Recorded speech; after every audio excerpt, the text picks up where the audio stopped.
Keeping with our theme of heading into summer, Dr. Audrey Klenke, the owner of Pinnacle Dermatology, has joined me. And so we're going to talk about all things skin for the summer. Dale and so let's start now. with really what's the most important thing we can do to protect ourselves from skin cancer, especially during this time of the year.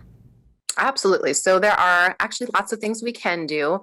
I would love to put everyone in a little box so they never go outside, but we live in beautiful Hilton Head, South Carolina. So people are going to go outside and they want to be outside. The most important things are to try to do the little things that can help you, like maybe avoid 10 a.m. to 2 p.m. outside if you can. Try to go to the beach in the morning and then go have lunch with your girlfriends or something. So that time is when we have really powerful sun.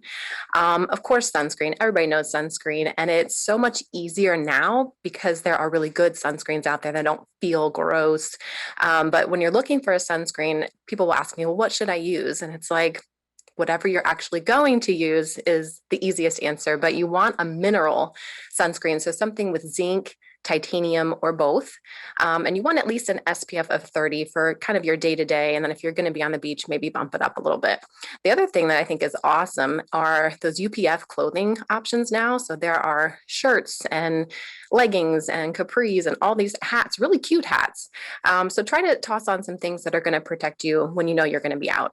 Inevitably, some of us might not be as careful as we should be before we head out. So if we do that, we might get a little burned, especially if it's an overcast day, because sometimes that gets a little bit like, you might be a little lax on those days. If we do get burned, what do we do to kind of mitigate that problem? Absolutely. So you would treat a sunburn like you would treat any other burn. So if you were reaching into the oven, not that I do that very often, but if you did and you got a burn, you would treat it the same. You basically want to protect that skin while it's healing and let it do its own thing. Of course, you don't want that skin to get additional sun damage while it's healing. If you have some aloe plant growing in your house, which a lot of people don't, aloe is fantastic, but you just want to keep that moisture barrier so your skin can kind of do its own thing. That's in the acute phase. Long term, a lot of times we have patients come in who've had sun damage and they've got brown spots and pigment changes and all these things. There are lots of things you can do to try to help reset that clock as well. So things like IPL stands for intense pulsed light.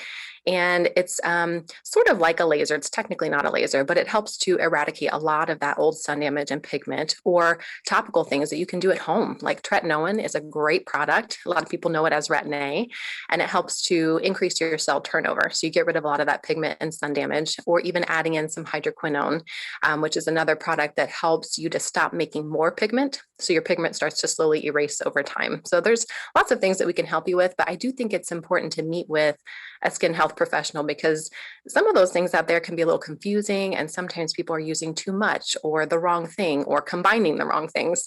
So really, we're here to help you kind of guide through that process. Well, that was leads me right to my next question, which is how often should we be seeing a dermatologist, and what should we be having done? Sure. So it's really important for everyone to be seen at least once a year by a skin health professional. So you want a full body skin check. And a lot of times we'll have patients who say, oh, well, I'm too young for that. We have diagnosed melanomas in young children, or sometimes it's even what's called a dysplastic nevus. So maybe it's a mole that's just not quite right.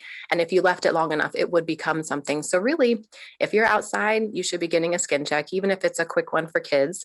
Sometimes with adults, we actually want to see them more frequently. If you've had a skin cancer in the past, or we know that you're sort of a setup for potentially having skin cancers, we might want to see you twice a year, but everyone should at least be once a year. And it should be a thorough check. Sometimes people will say, well, my primary care kind of looked at me here and like check this spot. We're talking head to toe through your scalp. I have found melanomas on the bottoms of people's feet. So there's lots of places that things can hide that people just don't think about, and you can't see your own back and you can't see your own scalp. So please come in. Pinnacle Dermatology would be happy to look you over head to toe. I think a lot of times people too hesitate because, I don't really want to take my clothes off in front of a stranger, and we totally get it. Our job is to make you feel comfortable.